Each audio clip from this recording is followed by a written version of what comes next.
Okay, so yesterday I got it in my head, I don't know why, that I wanted to see if I could get like a really good Guthrie Govan lead tone on the quad Cortex. And I've always liked his sound. In fact, before I used the quad Cortex, my main kind of crunch sound came from a Victory Jack preamp, that's based on his signature amp with Victory.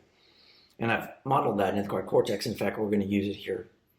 And I wanted to see if I could turn that into like a really good kind of tone. And I've used it on other presets in the quad Cortex. Usually I pair it with, there's a built-in EL34 power amp capture that comes from Neural DSP, and I'll use that as the power amp section with the preamp from the Jack preamp model that I built. But today, because the amp itself, the Jack amp, is actually a 6L6 amp, I wanted to see, how can I get closer to that sound and not have that kind of EL34 sound to it, to get a little less martially.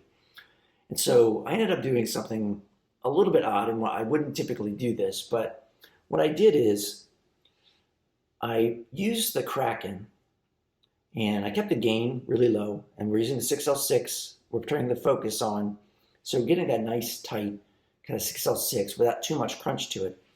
And then I'm putting my Jack preamp capture in front of that. So usually I wouldn't put a preamp into a full amp model because you're kind of going through two preamps. But in this way, I'm kind of using the capture more like an overdrive pedal. And it works just as well.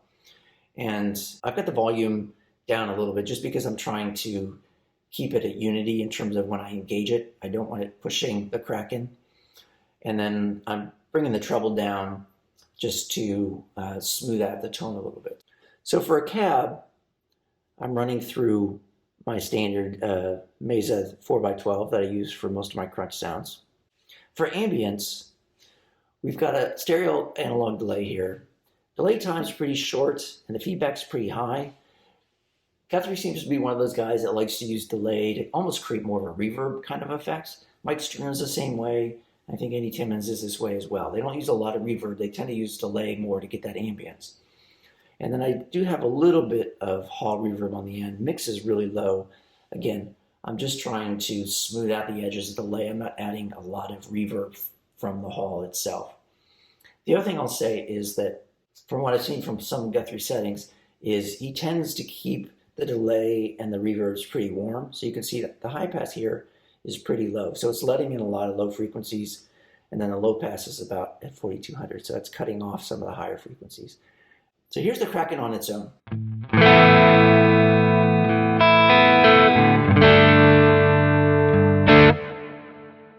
A little bit of crunch, but also kind of a cleanish sound, right?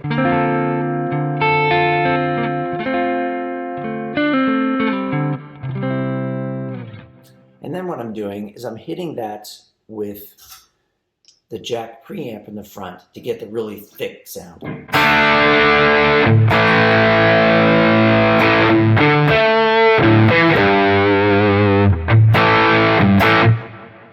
So that's giving that kind of high overdrive sound that he would use for leads and things like that. Now on top of that, one of the things that I've seen him use in front of his Jack is a Cocoa Boost from Sir, which is a mid-focused boost pedal. And so what I've done is I've mimicked that with a graphic EQ. And this is very similar to kind of what I did on the Clapton video, where I was mimicking the mid-boost that's on his guitar with an EQ. Here I'm trying to mimic that Cocoa Boost pedal a little bit. So what we're doing here from an EQ setting, let's turn that on. We're pulling back a little bit at 250. We're pushing the 500 and the 1K. And then overall, we're pushing the output by quite a bit. So as a boost pedal, the Cocoa Boost will run about, I think, 0 to 20. And from what I've seen, he usually runs about halfway, maybe a little bit more. And then I've seen other things too that say, he's pushing these frequencies, kind of a 4 to 8 decibel range. I've kept it at 4 just to keep it not too extreme. When we put that just on the Kraken, again, it's just adding a nice mid boost to it. And here's with the boost.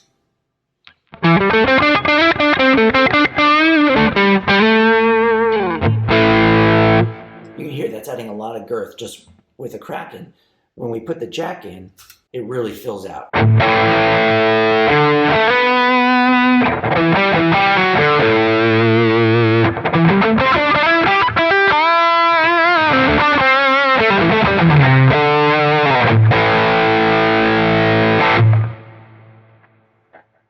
So there, I think we've got a nice kind of Guthrie-ish kind of sound going on there. And then the last thing I wanted to try is, in the song Waves, he's got a nice kind of chorus effect on his lead tone.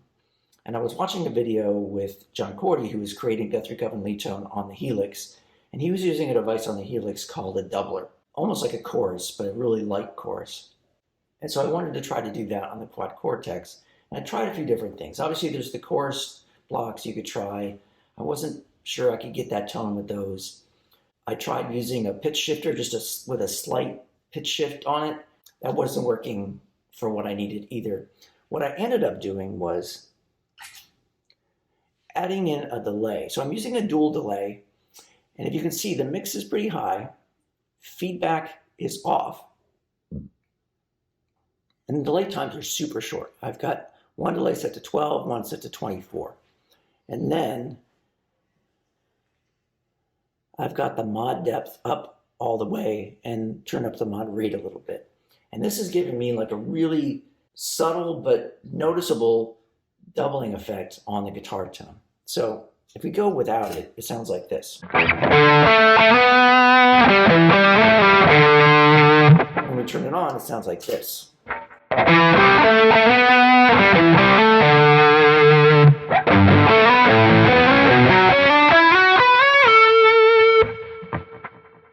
So I think that's really kind of getting close to that kind of Waves tone, and with kind of a slight chorusy on it, but not too much, and just kind of doubling the sound of it, really thickening up that amp sound.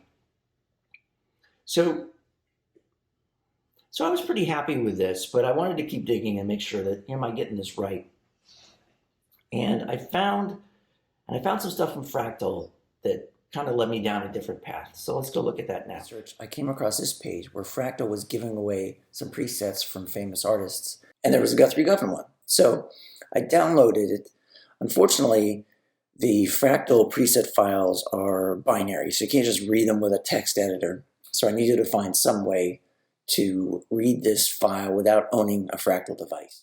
So what I found was this tool, which allows you to manage Fractal presets, and more specifically for me, allows you to view presets without a Fractal device. So I hit view, and I'm going to look at the AXFX 3 version. As you can see here, there's an FM3, there's an FM9, and there's a FX3. We'll just look at the full version.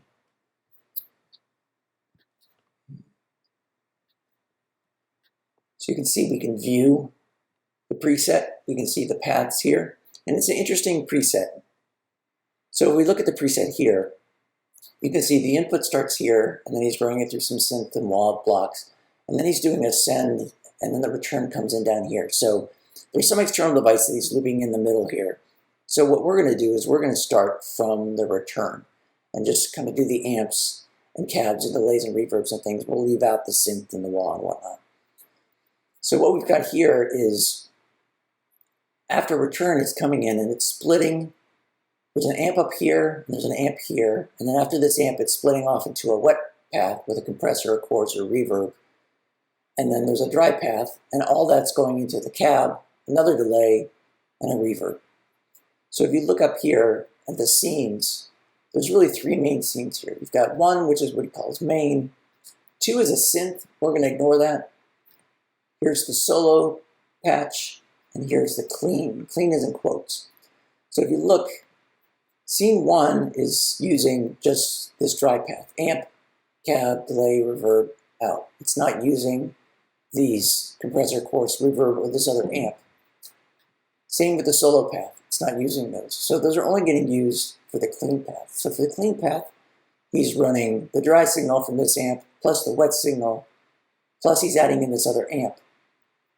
And then it's going to the cab and delay and reverb. So let's try to build that on the Quad Cortex. So we'll head over there now.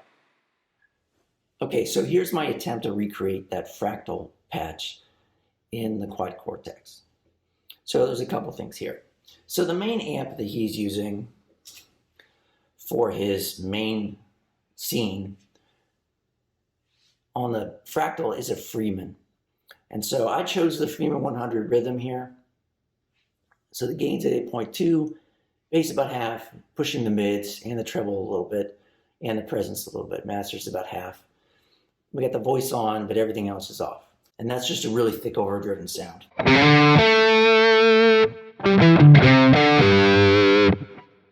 And the ambient stuff, the delay here is, again, it's really short, mix is pretty low, and the reverb also, the mix is really low. So not a lot of ambience here. Pretty dry signal.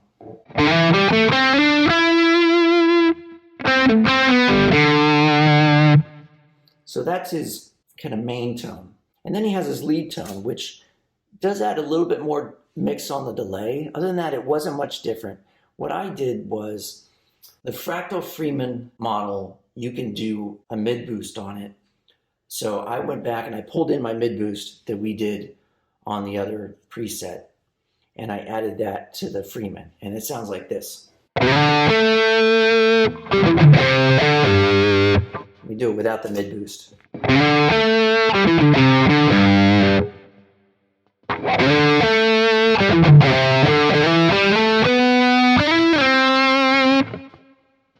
So it's subtler with the Freeman just because the Freeman has so much overdrive, but it still kind of fills it in a little bit. And then we can also do our kind of delay chorus trick that we did on the last one too.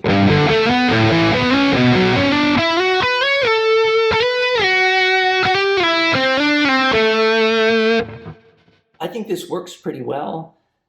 I think I like the other preset better with the jack preamp into the Kraken amp. This Freeman sounds good, but I don't know, I like the other patched a little bit better, honestly.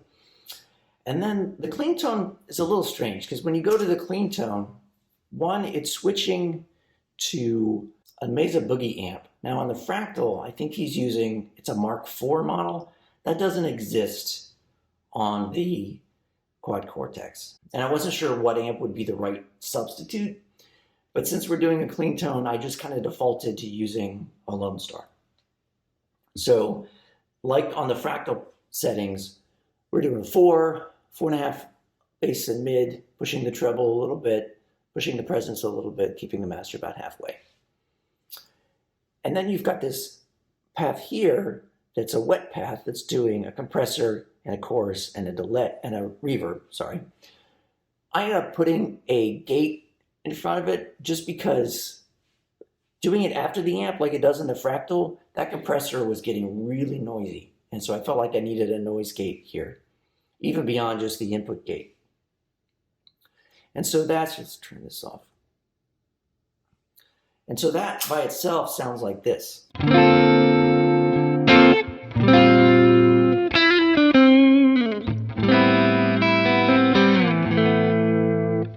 So a nice clean tone. It's the Lone Star. It's going to sound good. The wet path is pretty subtle. When I put the settings on that were on the Fractal, that kind of parallel wet path was really subtle.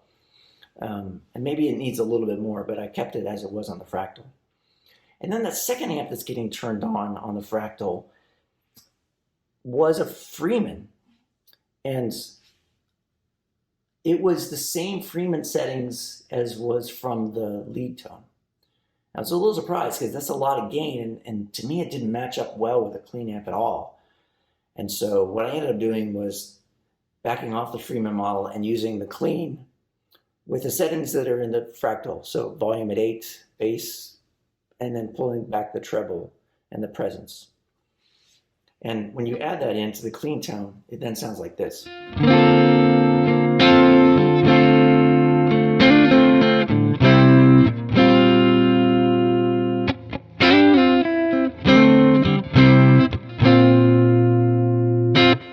So a nice compliment to the Lone Star. I think it maybe adds a little bit of a top-end bite that the Lone Star doesn't have. And so I think I got this to sound good. I still think I prefer the other preset. I know the clean isn't as clean from the Kraken.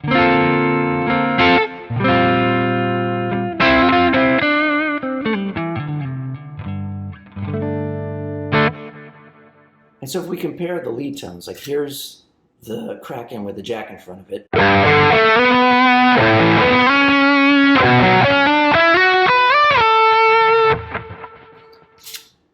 And here is the Freeman.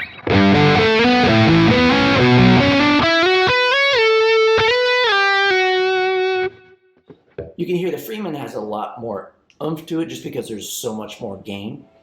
But I think I like the clarity of the jack with the Kraken on it.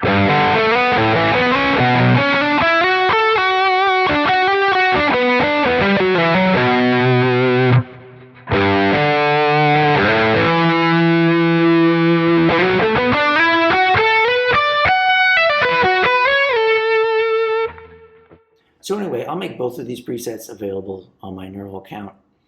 Feel free to download them, the links in the description. Let me know which one you like better, which one you're enjoying. I hope you found this information helpful, and thanks for watching.